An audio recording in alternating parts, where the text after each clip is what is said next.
As you get older, you realize that age is not the real thing that should be biased against. It's curiosity. You can actually learn anything at any age if you're passionate and curious about learning it. And if you're passionate and curious about learning a topic such as AI, and you have the experience and the wisdom to know how to learn and how to process and curate knowledge, you can become extremely powerful.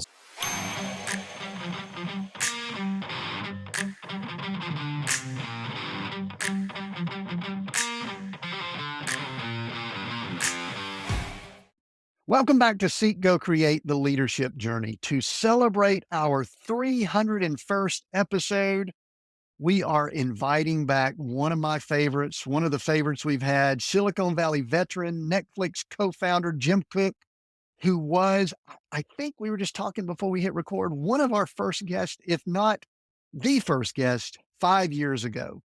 Quick intro, Jim brings 30 years of experience bridging the gap between vision and execution for startups. As founder, CEO of BenchBoard Executive Coaching and director of the Alliance of CEOs, Jim offers a wealth, wealth of knowledge. I love having conversations with Jim. In this episode, we're probably going to speak about insights from the past 5 years, the evolving tech and leadership landscape, possible predictions for the next 5 years. Jim, welcome back to Seek, Go, Create. Thanks, Tim. This is going to be awesome. It is going to be awesome. And we are in the middle of kind of an arc. When we were coming up on our 300th, said, you know what? I'm kind of getting tired of doing special stuff every time we hit these, but I think I'd like to revisit. And when I looked at the calendar, it was almost 5 years exactly That's that I crazy. had you, and I think you were right around first. And then Mike Bear, who's a longtime buddy of mine that I've done some coaching, consulting with him, and you and I have done some work together. And so you're 301. Mike Bear, who's going to drop next week, is 302, and I'm recording him tomorrow. And I got to tell you, my episode 300 was with probably the most famous guest we've ever had. And Drum roll, please. I'm going to, with two letters, I'm going to tell you who it is. AI. You had I you did had a, a I did a live interview. Well, I've got to clarify here. I actually had it scheduled before I was going to talk to you. We haven't done it. Oddly enough, AI rescheduled on me. So that's kind of weird. Something about Chat GPT said Elon Musk was doing a hostile takeover or something like that. And so, but anyway, I think I'm scheduling that later. So later I know you and I are going to talk a little bit about AI. So that's where we are. 300 was AI, 301 Jim Cook, 302 Mike Bear. And I think if there were 3 episodes that I wanted to package together and tell people, maybe even put it in a time machine or something, these would be them from 2025 to put a stamp on this. Tim, your AI 300th episode. Were you interviewing yourself and doing one of those avatar things? Is this what's going on? It was just like this, but where you're sitting, Jim, was the live version of Chat GPT, and we were having a conversation Oh, just like nice, this. nice. Back, I've got questions. I didn't really train a lot. I've done a few tests on this. Again, we've had it rescheduled. So this is kind of odd that 300 is recorded after 301. So I might ask you later if you've got a question that you want me to ask when I'm interviewing AI. So 5 years ago, we wouldn't even be probably discussing much about AI, would we? No, AI dropped in November of 2022. Yeah. I remember it well. At least it was released. They've been working on AI, otherwise known as machine learning, artificial intelligence, for 30 years. It was all an offshoot of the DeepMind Center out of Google. But everything came to fruition and they finally launched it in November 2022. And look at the journey we've been on since. Ooh, yeah. I do want to circle back. I want us to have an AI conversation because I think it feeds into leadership and business and what's going on. But before we get too far into this, man, catch me up. January of 2020 was when our last episode dropped. And I seems like yesterday, but it also seems like a long, long time ago. What have you been up to since then? I mean, catch me up, get a little bit of family, a Yeah. little bit of business, Yeah. just I remember wanting to follow in your footsteps and get into the coaching business. I had one client who had called me up and said, I think you'd be a great coach. It was at a time when coaching went from being this scarlet letter. I call the scarlet letter like, hey, I think you need a coach because you're not doing so well to kind of what I call the Oprah of coaching. You get a coach and you get a coach and everyone gets a coach and we're handing out coaches in HR. I was starting to get all these calls in around that time because I'm a CFO. I've been a CFO in the Valley for 30 years. I was still an operator. I was still in a job, but nobody knew who to call to be a CFO coach. I took one and then I did your podcast in January 2020. I remember about 30 days later going out to Breckenridge and we saw you and Glory in Breckenridge in mid-February of 2020. And we came back, you left, and about 3 days later, Liz and I were the most sick we've ever been. This is February of 2020. Remember, COVID wasn't actually announced as hitting the US until March, we didn't do the shutdown. Sorry. It was announced, but we didn't shut down the US until March 13th of 2020. I also remember that well. But which I'm was a pretty sure we Friday, had it. which was a Friday, by the way. It was Friday the 13th. Yeah. Yeah. I'm pretty sure we had it because I could barely breathe and Alyssa could barely breathe. A lot has changed since then. We learned a lot of lessons that the world wasn't going to go away. Zoom came into our being a lot more. We learned how to work from home. I think it showed us how resilient we could be as a people around the world. Leaders, let me ask you a question. Are you driving your organization forward, or are you just reacting to the daily chaos? If you're feeling stuck in the weeds and struggling to focus on the big picture, it's time to shift gears. As a leader, your greatest strength is your ability to think strategically and proactively. That's what leading is.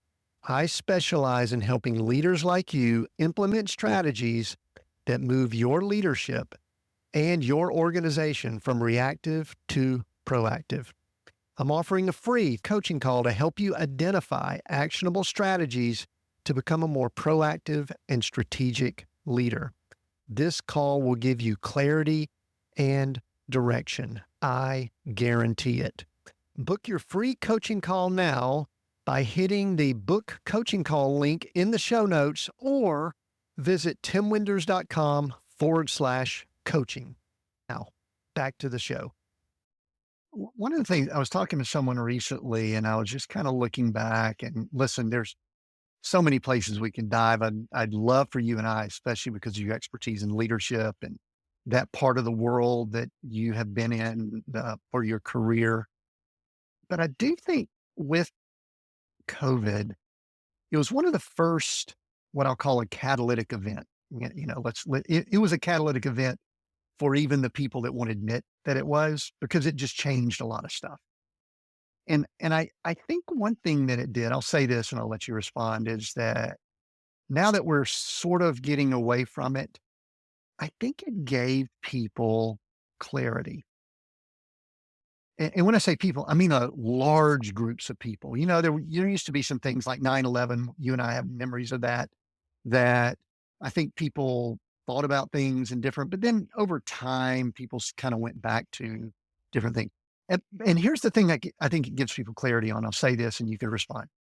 Not necessarily on what they want to do, but I think it really helped people know exactly what they didn't want to do. There Like, you go. like I'm never not, but what's your observation? I mean, is that sort of accurate? Because I still see people Well, trying to figure out what they want to do, but there's a lot of people now that are pretty strong. I don't want to do this. I'm never doing this again. I think you nailed it. You and I are big students of history. I know we've had lots of conversations about history, and I'm a big student of history, and I like to learn lessons from history. So it reminds me of what many of us in the Silicon Valley talk about a lot, which is crisis events like the dot bomb era or the savings and loan crisis, or the 2009 mortgage crisis, COVID. These points in crisis do give people clarity because crisis gives people what I call gives them permission to do what they've always wanted to do because what do I have to lose? The world might end. And so I think crisis gives people this, well, it's going to be really bad. I may as well try what I'm going to do now because, the world might be different when I wake up tomorrow. And so there's a much bigger fear out there than the roommate in your head fear that usually holds people back from doing what they want to be doing because they might lose their status in society or lose their job. But when you've got a bigger fear, people just gives them permission to try what they haven't tried before. And so you see this kind of Cambrian explosion of innovation right after crisis events, right after the dot-bomb era. Web 2.0 came on board and Facebook was developed and Google launched in 2004. Really, went public 2004, but it launched 2002, right? Right after 2009, you saw the Airbnb and the Uber, and let's try to just couch surf and rent people's homes and sleep on their couch, which was the first version of Airbnb. Let's have the limousines come to you through an app on a mobile phone. What do we have to lose? These were crazy ideas at the time, and most even venture capitalists thought they were crazy. After COVID, we saw this huge explosion of the ability to use Zoom and to work productively. If you look at the history, productivity went through the roof, much to people's surprise. Working from home was actually quite productive, not having to drive, not having to go and spend an hour on the road in traffic each way. So yeah, I think it's been pretty exciting. Your old company, you were one of the original 6 at Netflix. We probably won't get into that here. We're going to include a link back to our conversation 5 years ago because we did a deep dive into some of your experience there then. But Netflix, I don't know if the word critical mass would be the right term, but boy, when COVID hit, it seems as if they were in the right place at the right time. I really haven't followed much since then, but what comments do you have about what went on with Netflix during the COVID years? Well, you could look. So this is for anybody who runs a business, and Netflix was actually, so that, by the way, so when we started Netflix, for the audience's sake, it was 1997, 27 years ago. So it's a much, much different company now. But Yeah. Netflix, when you peel behind the scenes, what was going on during COVID was actually quite worrying of losing tremendous amounts of market share. Because if you look back at the history, everyone was at home and glued to their computer. Disney spent billions of dollars on their streaming platform, and Apple spent billions, maybe $100 billion on their Apple TV streaming platform. You had Paramount Plus, you had everybody and their brother saying, we got to get into streaming now.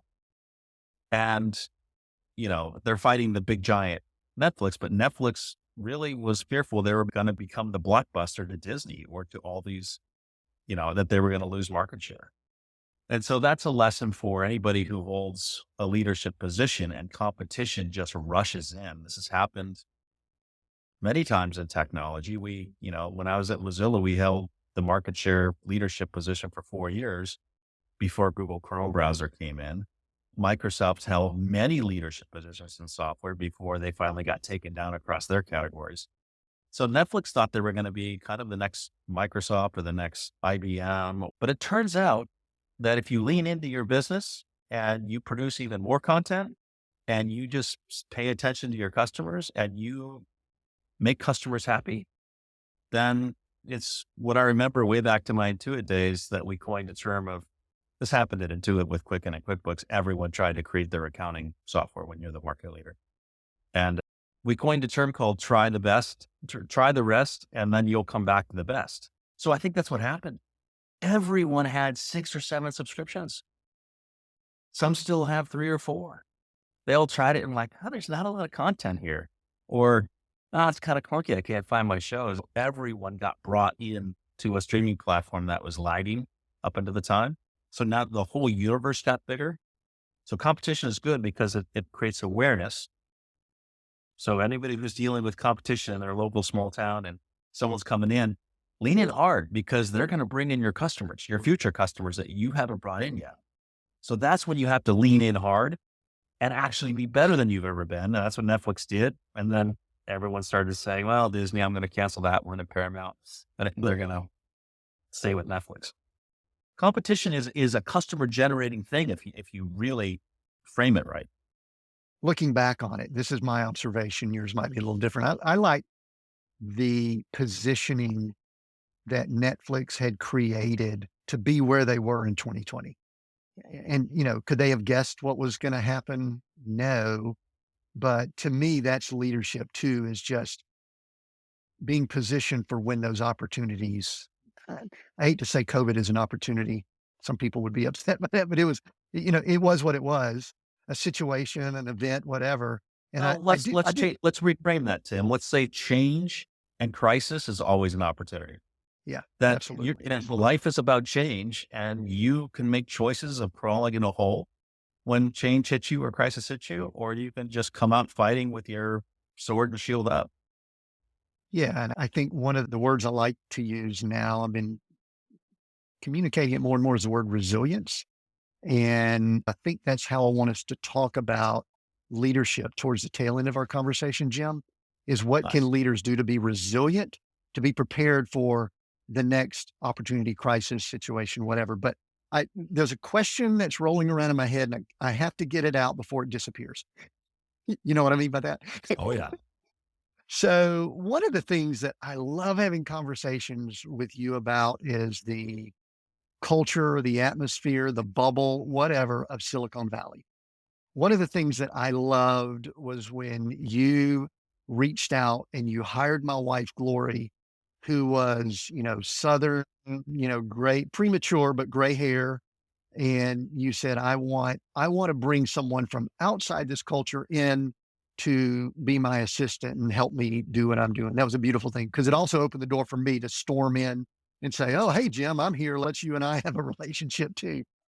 But I'd love for you to go back over the last 5 years and talk about what went on in that Silicon Valley. I'm going to use the word bubble because it is somewhat of a bubble.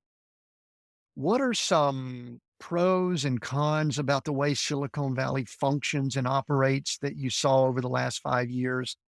And some things that you observed, because I know you reach outside that bubble to keep a fresh mind, but not everyone does. If we look back now, the city of San Francisco has changed tremendously. Some of the politics around that whole region, not they haven't changed tremendously, but it's adjusted. Anyway, there's been a lot of Oh, things go on. there's I'm an gonna throw argument you. that the politics have changed pretty tremendously in Silicon Valley. Woo, yeah, I mean, I listened to an interview, a long form interview with, what's his name from Facebook, and I'm like going, wow, he's bouncing around a little bit. Maybe he's an opportunist. Maybe he is changing his team. But anyway, I don't. It doesn't have to be political, even though that's probably part of it. Yep. Talk about that culture over the last 5 years, and I'd love for you to talk about it to people outside the culture that are going, what do you mean? Yeah. So I guess I'll start with Silicon Valley. This is obvious is a very technical culture, but what does that mean? It means some of the smartest people that you went to school with who, and technical means computers. We call ourselves the nerds and the geeks. We weren't the sports athletes, right? Or the popular people at the dance. These are the people that were game playing. I'm trying not to be too pejorative, but it's not pejorative at all. It's just like people have their different likes. They're a little bit more inside their own head. They're very technical, very smart. And whenever a new technology comes up, like AI, they're the first to use it and they're the first to figure it out. This has produced great things for America, except there's a problem is that we forget how great, Silicon Valley has been for America. And because this tech community, this community of entrepreneurs don't really pound their chest too much. They just put their heads down and work and create the Googles and the Facebooks. They don't really connect to real people. probably up through about 2022 or 2023, you could actually feel the backlash outside of California against this tech community. You could actually, if you paid attention, you could feel like they are different than us. You know, they're the elites. It was always they, and there wasn't much of a realization of, yeah, but look how we brought trillions of dollars into the US from Google and Facebook and Apple. And these are the people in the Mag 7 of the stock market that everyone else was investing in. And so it was kind of a double-edged sword. And this is my opinion, at least, because the community is still very insular. They are interested in what they're interested in. They try to put it out to the world, and they stumble over the first three versions. The first three versions of almost any tech, it takes three versions. And we all know this because the technical engineers and the technical people really, for the most part, don't know how to connect with regular people. And so they just assume people can use ChatGPT. They assume that a white box on a screen in 2004 from Google, people are going to figure out what to type in that thing that we now know is a search box. But when we all first saw it, people are like, what do I do with this? We were just barely getting used to the internet, right? And now a white box appears on this page and says, we can get any answer you want. And we just stood there and didn't know what to type. Like Google tried to help, right? Remember when Google tried to help with their little question mark? And they said, oh, all you got to do is a Boolean search. And we're like, well, if you do these characters and your search is better, we're like, what? This is the same company that said, after a while, we're going to produce this thing called a better email called Gmail. And then people started using it. And 8 years later, there was still beta written across the top of this enterprise product. And they're like, oh yeah, we forgot to take the beta off because these, they're not out there talking to their customers a lot. But the successful Silicon Valley companies, actually successful any company, starts with their customer first and builds a product for them. Silicon Valley starts with the product and then tries to find customers. And so it's a long-winded way of saying there's a mindset of not being connected to anybody who's not in that kind of digging for gold all the time. Imagine if you were in the gold rush and everyone around you was digging for gold. Some were finding it, some weren't. But you were in this, bubble of everyone's a miner, everybody's got a pick and everybody's got an axe. And there's a whole country out there that is not digging for gold. Is some of that, is it jealousy? I mean, I think I don't think it's jealousy. Political divide we have No. sometimes, maybe. No, I don't think so. I grew up in the Midwest. I think it's just a lack of understanding. When no one talks to you and people are different, right? When people are just viewed as different, then a divide happens. But what's happening now, which is really interesting to me, is people don't change. They just kind of hide for a while. There's stats of like 35 or 40% of what was considered the blue zone of California. San Francisco was pure blue. Like everyone thought it was 98% Democratic and liberal and hippies and free love and, these techies that are just billionaires that don't get us. It turns out about 35 or 40% of all the leaders and even all the techies started coming out of the woodwork when Trump got elected, and they're Republican. Maybe not far right Republican, but they've always been there because that's just and they were just quiet about it because they could have been, I'll use this term, beaten to a pulp, literally or figuratively, had they communicated about it. That is kind of going on right now. Yeah, for sure. Because now you see for the first time ever, not to bring too much politics into it, but Elon Musk is being invited into the White House and doing things, and Peter Thiel and so for better or for worse, the techies and some of the smartest techies are being brought in to hopefully fix and introduce some of these technologies in the government. It's going to create a lot of, nobody can argue that the government's not broken. It's very broken, right? Yeah. There's no technology, no real technology to speak of. It is probably 20 years behind. So something good is going to come from it, but it's going to be very messy.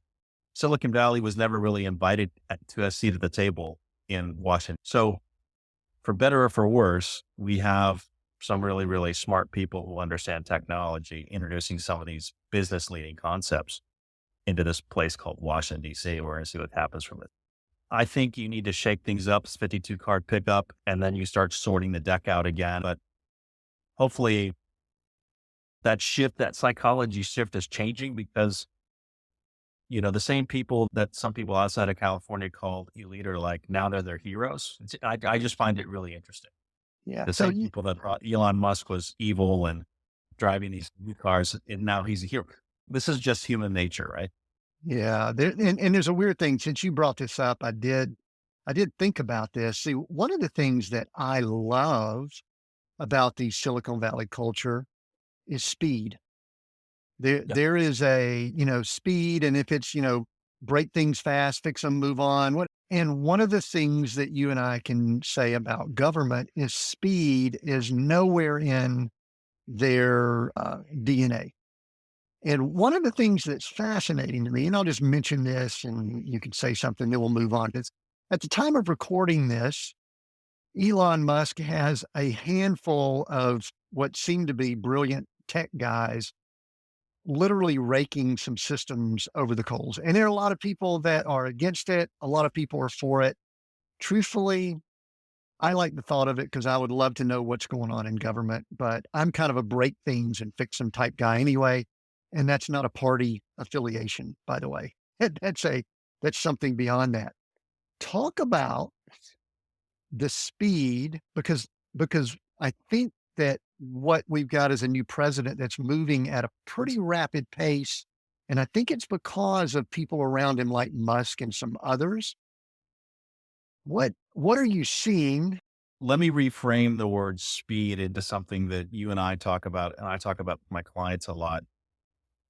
For me, it's less about speed and more about risk, willingness to take risk by going fast. It's okay to fail. Silicon Valley is all about high risk, high reward. That's what the venture capital community is all about. High risk, high reward. Only 2 or 3 out of 10 companies that venture capitalist funds actually make it, and 3 go out of business, and 3 just barely get their money back or lose money for the VCs. But it's those 3 that we hear about. We never hear about the 7. So when you take a ton of risk, the 10x reward you get from 1, 2, or 3 of those companies with 100x returns far outweighs the 7 failures. When Edison created the light bulb, it was 10,000 tries before he found one, right? And so there's a level of risk associated with willingness to take risk. It's really important to think about this willingness to take risk reaps. The more risk you're willing to take, the more reward you're likely to get. Well, Washington, D.C. is, it's slow. It's slow because it's not willing, in my opinion, not willing to take risks. So to bring all that together, the willingness and the ability to take risks is what Washington, D.C. is facing. And what happens when high risk meets low risk is things break, right? And so we're going to see some breakage. And then when things break, you have to rebuild them. And when things rebuilt, they get built better.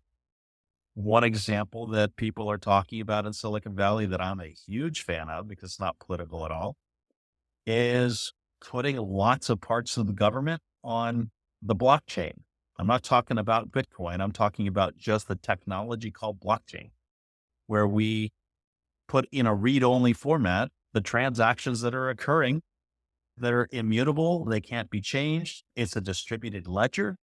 And if you want transparency, Elon Musk just may bring blockchain technology to certain parts of the government and say, you want to know what's going on with the government?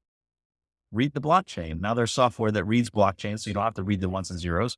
It can unpack it and put it on a web page, but you can actually audit along with what's going on in the government. How far are we willing to take that? I think a lot of people want to see, but there's technology that can help, right? Blockchain is secure, can't be changed. Once it's on there, it's on there forever, and you can go see the history. So I think there's a lot of very interesting things that are going to come from taking a lot more risks in the government. Things are going to break, and people are going to get upset when things break, but then they're going to be rebuilt better.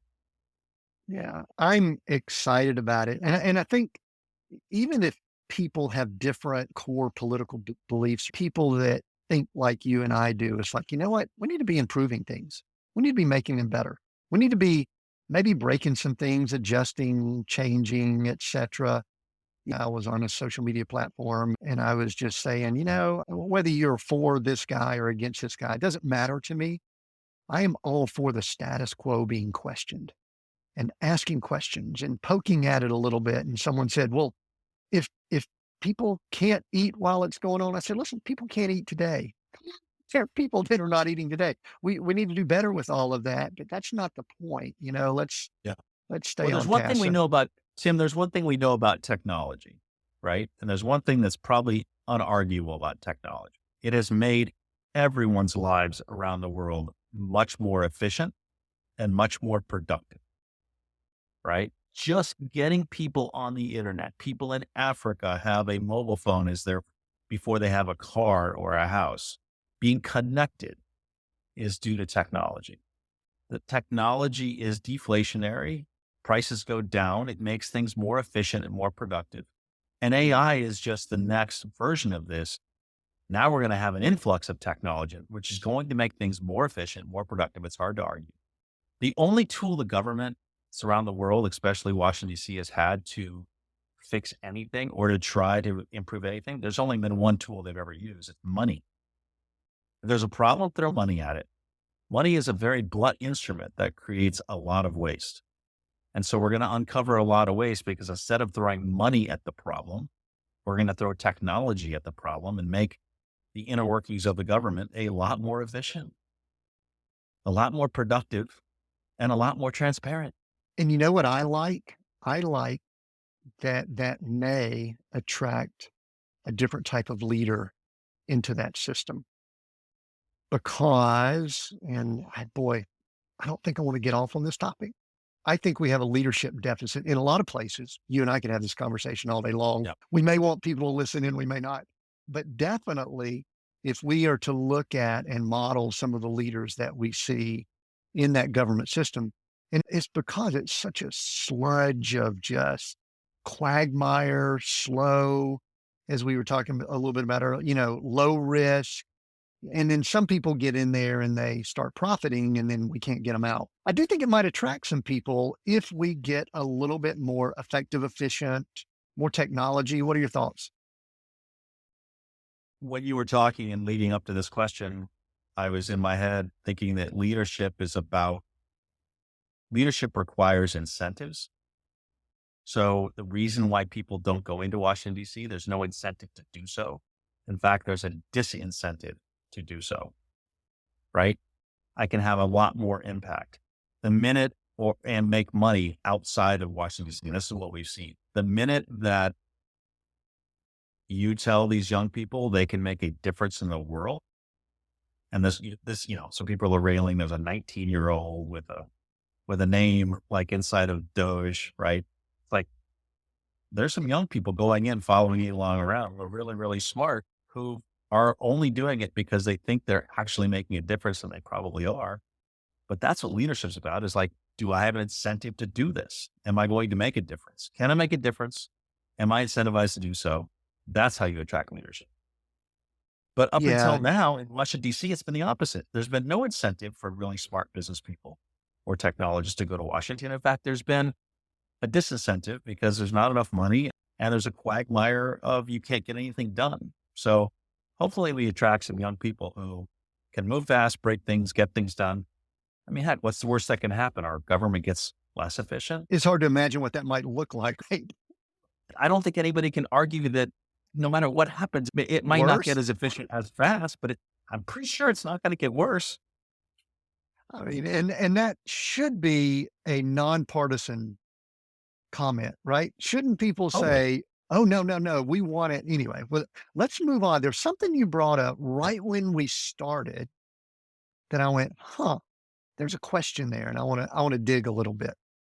You brought up that when you went from operator and, you know, you were with Intuit, you were with Netflix, you were with Mozilla Firefox for a number of years, and other things that I know are in there.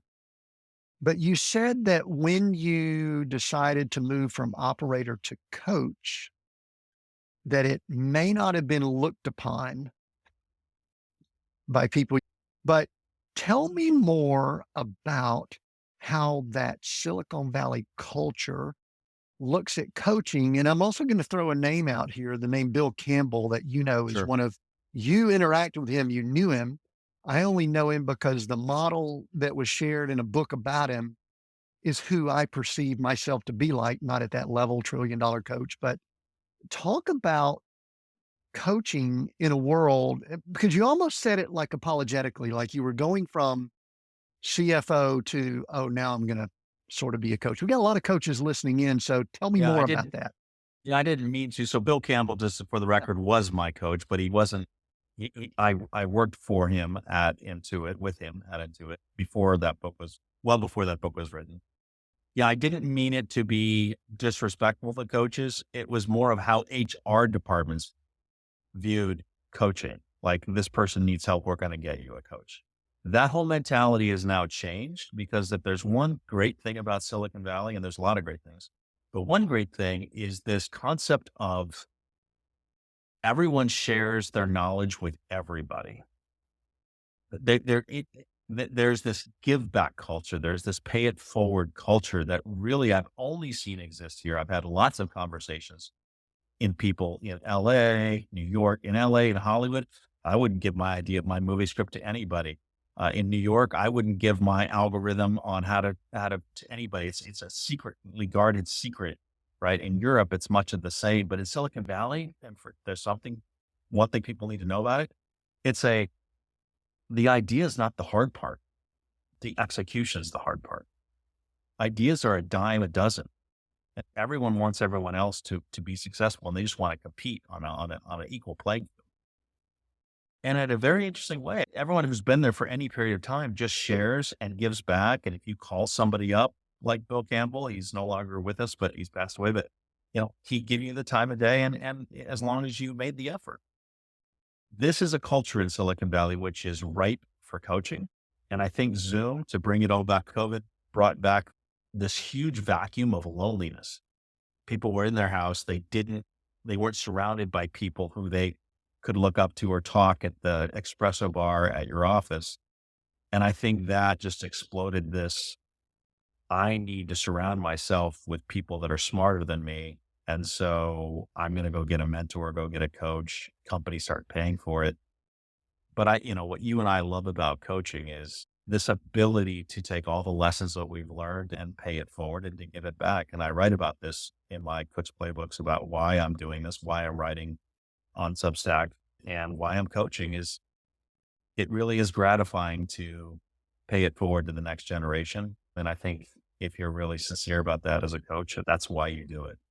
It's about impact.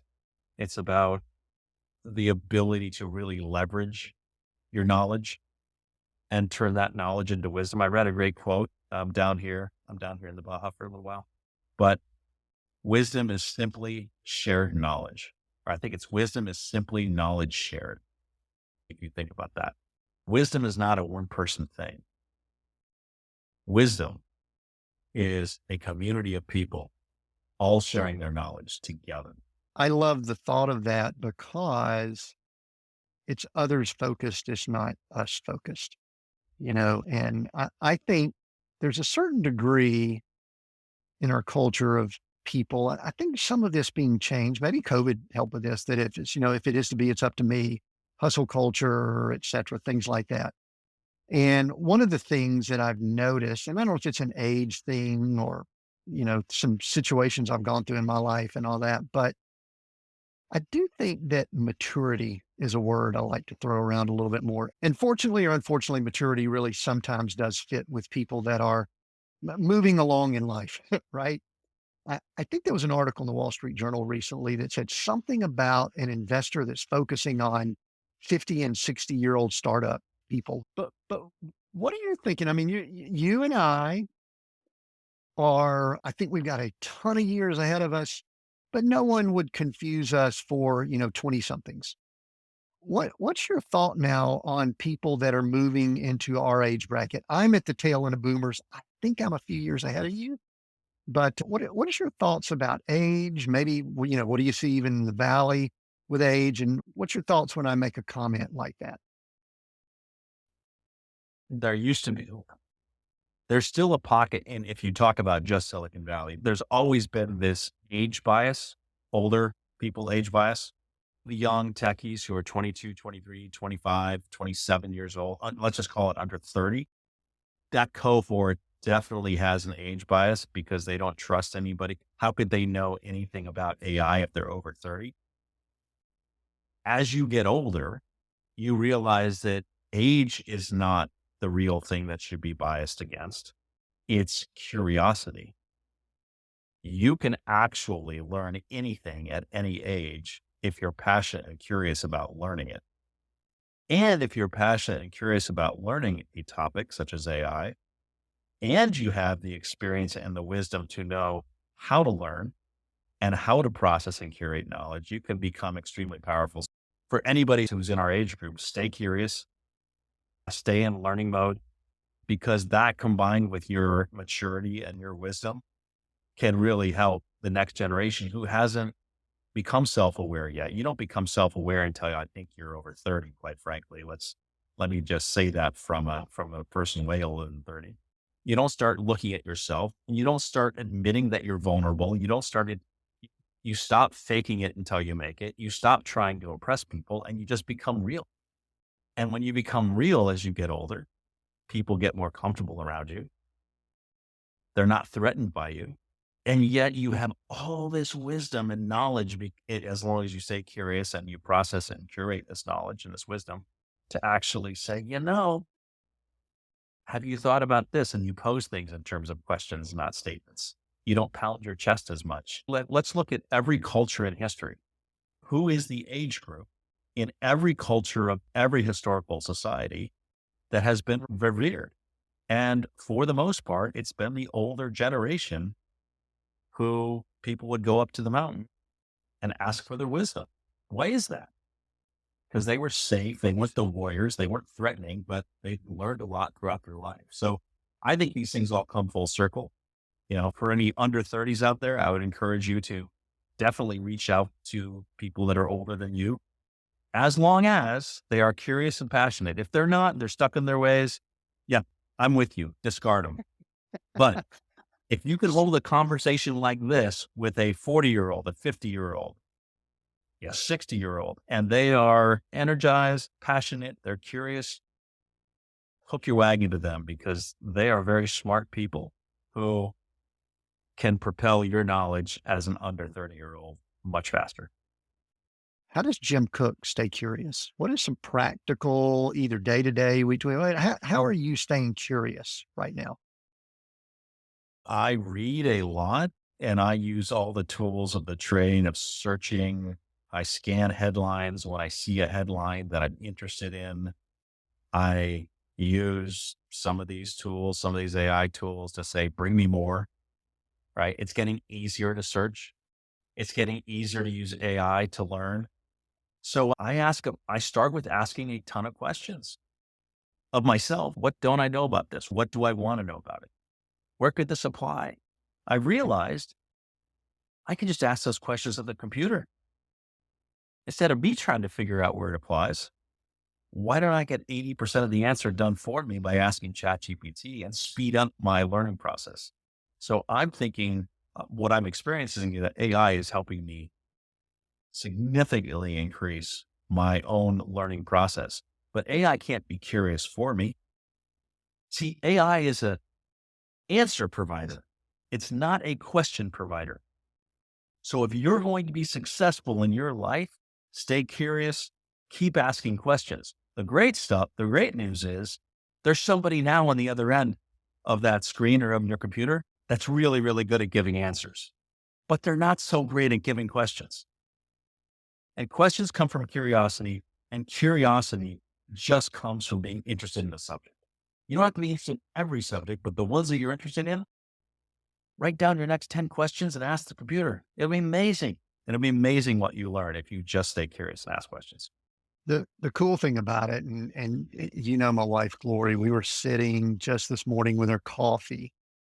And yesterday I spent some time with AI. And on my browser, I almost wish I could share my screen. I've got one, two, three, four.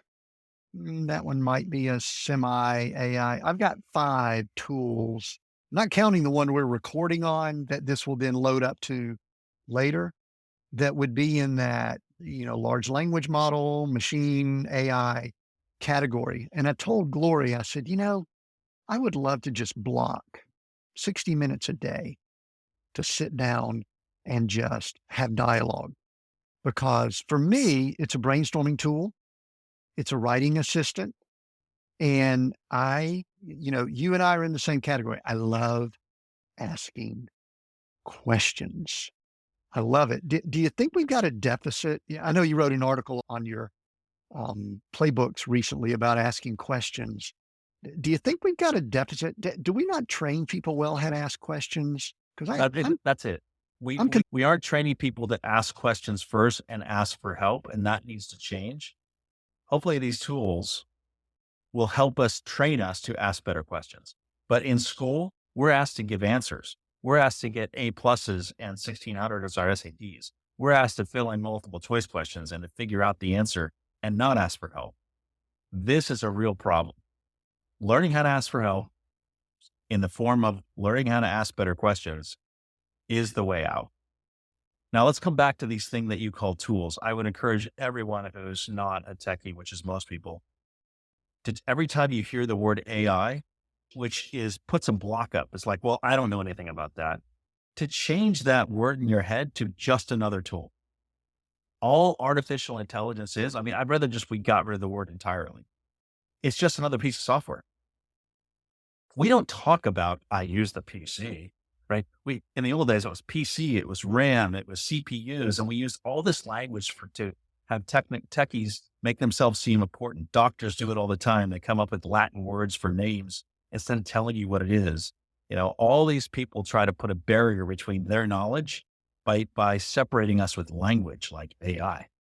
All it is a tool to make you more efficient. It's just a better tool. So don't be afraid of a better tool. I think most people in the world, when you hand them a better tool to do something, they're like, this is great. I'm using it. But when it comes to technology, it's like we put this language and we want to artificial intelligence and LLMs and all of this stuff to separate us from, well, I'm never going to be that smart. You just need to ask a question. The software will do it for you. Just think of AI as software. That's all. One of the things that's interesting, and I love how this is coming together because we brought up earlier the risk, embracing Profile. risk that occurs out of Silicon Valley. And then you mentioned just a few minutes ago that to really be curious, you need to just kind of put aside what other people think about you. And I'm sitting here and it's just kind of like ringing in my head as you're talking. Those go together. I don't know if you and I, we thinking like models. Like, I don't know if that's like three things on a stool or whatever. But number one, you have to take risk to open up a new tool and ask questions. You have to not really care what other people think about you. Maybe not totally not care, but not let it drive you and not let it be a part of who you are. And then I love that curiosity thing. So you want to mash those together? Risk, not being concerned about other people, which are sort of related, and then being curious. Well, we'll mash them together into that word that you started with, which is maturity. When you're older with maturity, you realize that you have less years to live. So why not take more risks, right? You start taking a lot of risks as you're young. You get really conservative between the ages of say 30 and 50. And believe it or not, after 50, a lot of people start taking more risks because what do I got to lose? Maturity, that's risk. Maturity, you brought it up, also gets not caring as much as what anybody thinks about you. So if you want to bring together all the things that you've talked about, it's your word, maturity, not mine. It's risk, not caring what people talk about, and asking a lot of questions. I just want to connect with people more. I think being curious creates connection. You can't being curious by yourself on a desert island. That's great, but what am I going to do with it? When you're curious, I think most people are curious because they want to share their knowledge with somebody else. And when you share your knowledge with others because you're curious, you create community wisdom. Mm. You I, create a I, wisdom across the community. well, and you also attract people because people that are also somewhat curious are going to be attracted. That's, I think, where the age thing comes in and coaching and man, it all just kind of comes together here, Jim. Agreed? I want to, before we finish up here in a bit, I want to ask you about your playbooks and some of the things you're doing over on Substack and all of that. I'd love there's a couple of things that I want to ask, and I think I'm going to ask them all at once and then let you just answer it in whatever way you want. First question is, how are you defining success right now? And then I'm going to layer that into what what are you looking at into the future? And you could either do micro, like, hey, here's what's going on with Jim and our family, or you could go macro and say, here's some big picture things that I see. So the two topics are success and the future, and just ready, go. Yeah. So I, currently in my maturity level, I'm defining success as my ability to make an impact across larger groups of people. I'm going to use any tool possible to do that. I'm going to take all of my curiosity, all of my stored knowledge, and try to just pay it forward without caring about what people think. That's why I'm writing coach playbooks and Substack. If I'm curious about something, I'm going to write about it. It's going to probably be in the lens of leadership and scaling operations, which is what I'm good at. But every once in a while, I'll write about AI just because I want to share this knowledge with others. Making an impact across a larger group of people. I'm just on a mission to figure out how to do that. I'm on the very beginning of that. That's what I think success is for me right now. And I, and in terms of the future, your second question, I can go micro and macro because I've got a 23-year-old and a 20-year-old. So I'll focus on them, teaching them how to ask better questions, teaching them to stay curious, helping to remind them to stay curious so they can improve faster. When I can improve my clients faster, when they can come back and say, you just changed the way I approached my CEO, my board, my peers. I feel like you've just increased my knowledge of how to be an executive. You've just escalated it by 3 years. That's making an impact. That's speed. So that's kind of the macro version of success. But I think looking out 3 to 5 years, just the way my brain works, but I'm going to encourage anybody whose brain works this way, like mine and probably yours, Tim, I know yours, because if you can stay curious about technology and not think it's above you or it's smarter than you. Yeah. We all learned how to use a computer once upon a time. We all learned how to use software on the computer. We all learned this thing called the internet. Some adopted it slower and now it's a daily part of our lives. We all learned how to use a touchscreen and an iPhone in 2007 before, like, this is never going to work. I need a keyboard. We're learning how to talk to the computer. Learn how to use these tools that we're talking about to make your life better. And then ask yourself, what tool can make it better, right? There's a couple that I'm looking at right now, which I'm just fascinated by. So OpenAI has released two particular tools. One is called Operator. I wrote about this a few weeks ago. And the other is called Deep Research. Both are incredible beta versions, 0.1, not even a release version for consumers. They're like, we've got something here. We're just going to share it with the world and we can figure it out together. It kind of works, but expect a lot of bugs. What is Operator?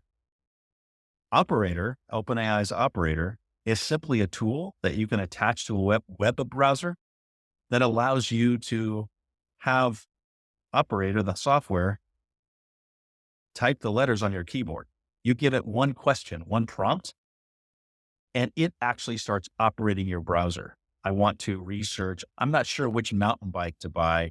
Can you go to 5 different websites and bring me back the best prices, the best comparisons? Okay, let's talk about that as an example for Operator. If you use that, we would sit down with our keyboards today without Operator. We'd be on the web on a piece of software for about an hour. We'd have done 20 different searches. We'd click on 10 different links. We'd open up 5 different tabs, get to the 5 thing. You'd start opening up different windows and comparing. And you're probably, if you're like me, copying and pasting into a separate notebook to kind of like compare, because it's just kind of the information's there, but it's clunky. What is operator? One prompt, same thing. I want to buy a mountain bike. Can you go compare 5 of the best sites, 5 of the best models, bring me back everything you can on it? An operator then starts on your browser and starts typing. You can hands off keyboard, watch it typing, and it actually gets, and it shows you what it's doing. So anything that you're doing with a browser inside of a business, an accounts payable clerk, somebody downloading a CSV file from their bank statement every day, all this inefficiency, even in tech, I got to go to the, somebody closing their books. I'm going to bring it back to CFO, has to go to their bank. It's a clunky thing. They've got to, would you like to download your monthly transactions in CSV? Sure. Click here. 10 clicks later, I've got it in an Excel file. It downloads to my download file. I got to open the download. I've got to translate the CSV into a pivot table. I've got to like sort it. And so I can actually close my books. What is operator? Hey, go get my bank statement and put it in a pivot table. That's one question. It then does all of those keystrokes for you. Imagine that. Just Well, imagine if you're doing something constantly a lot on your browser, you can ask the computer now to do it for you. And it's just the beginning. So that's operator. Deep research just got announced 4 or 5 days ago. Deep research is operator on steroids. Doesn't necessarily use the browser, but imagine an investment banker, a junior investment banker trying to write a research report across an industry. Deep research is ask it a question to do deep research on a subject you know nothing about, and it will produce you a professional paper, which will blow your mind out. It'll go get every single subject and it'll keep probing and asking questions and prompting you back. Would you like me to go deeper on, like, now the computer is working for you. You're not working for the computer. It's asking you, would you like this in a graph? Yes. And it produces your research paper. And I would just encourage people to try it. It's not mystery black box science. It's pretty cool. Deep I, research. yeah, I mean, I love the thought of all that as, an industrial and systems engineer kind of at my roots. It's like, if you do anything more than once, how can you automate it? How can you, offload it or whatever? And my mind's sitting here going, okay, we're pulling up info for taxes at this time of year. We're doing this. It's like, and again, we're going to come back to the maturity and curiosity that you brought up, Jim, because someone who is risk averse would be going, well, I'm not going to give my keyboard up to anybody. I get it. I I get it. had Joshua, my son, Joshua, he took me to the airport last week. I had to fly to Sarasota to meet up with some business people. And we're going along and I look over and there's a Waymo beside me in Phoenix that there's nobody driving it. And I'm like going, huh. I said, you know what? I haven't, where I've been, ridden in one of those. I need to get the app because I need to ride in them. And people are going, oh my gosh, you're going to get in a car that nobody's driving. I go, listen, my son's awesome. He's a great driver, but he's a 30-year-old driver. I'm like going, you know what? I don't see a lot of difference between, and it's better really. Right. So, I mean, I just think there's a mindset, Yep. Jim, that we've seen. I think over the last 5 years, I think we've seen adjust some. I'll say this, I'm going to pose this as one of my last questions for you, because I think it feeds into leadership. It feeds into business, families, all of these culture, even the church world that I do a lot of work in. I think it feeds into on things for whatever reason. With all that's gone on over the last 5 years, I think it's getting easier and easier to know, because when you and I have these conversations, we're getting excited. Probably no one's listening at this point if they're not. But the people that are shutting down, the people that are not taking risks, the people that are not matured, I'm not talking about age, I think it's going to be harder and harder for us to hang out together. And I want to hang out with them. I'd like to move Well, them along. What are your thoughts? these cohorts of people who are high risk takers, low risk takers has always existed way before technology, right? Yes. Whether we go back to the Industrial Revolution or airplanes or automobiles, they were always the earliest of adopters and they were always the latest of adopters. And this would always be displayed in the movies as the old guy sitting in his rocking chair saying, "Those youngsters don't know what they're doing," while the youngsters are off driving their Ferraris, right? Or learning how to surf. What are these people on boards on the waves? Their people aren't meant to be on the ocean on a board. These people are crazy. So there's always been this cohort of risk takers, early adopters, late adopters. But history has taught us that even the latest of adopters eventually adopt. They want to, they just don't know how to. Their brain's not wired. It's okay. They just come along slower, right? How many of people that we know that are 85 or 90 years old are carrying a cell phone and they're touching their screen and they figured out how to use an app on their iPhone? Almost all of them. There's very few that are now saying to us, those iPhones are evil. Those mobile devices, I'm never using one of those. There'll be a small percentage of people, right? But for the most part, people just have their different rates of adoption. That's okay. I think you just got to meet people where they are, you know, tone down your excitement a little bit because it turns off the latest of adopters and just bring them along one step at a time because they do actually appreciate you for it and they will thank you for it over time. But if you take the same level of excitement, I've had to learn this, to the latest of adopters, it really turns them off. You've got to tone it down to, instead of being at level 9 on 10, you got it 1 or 2. And take what's the next step they can make? I think I know the answer to this, Jim, but are you optimistic and excited about the future? Always.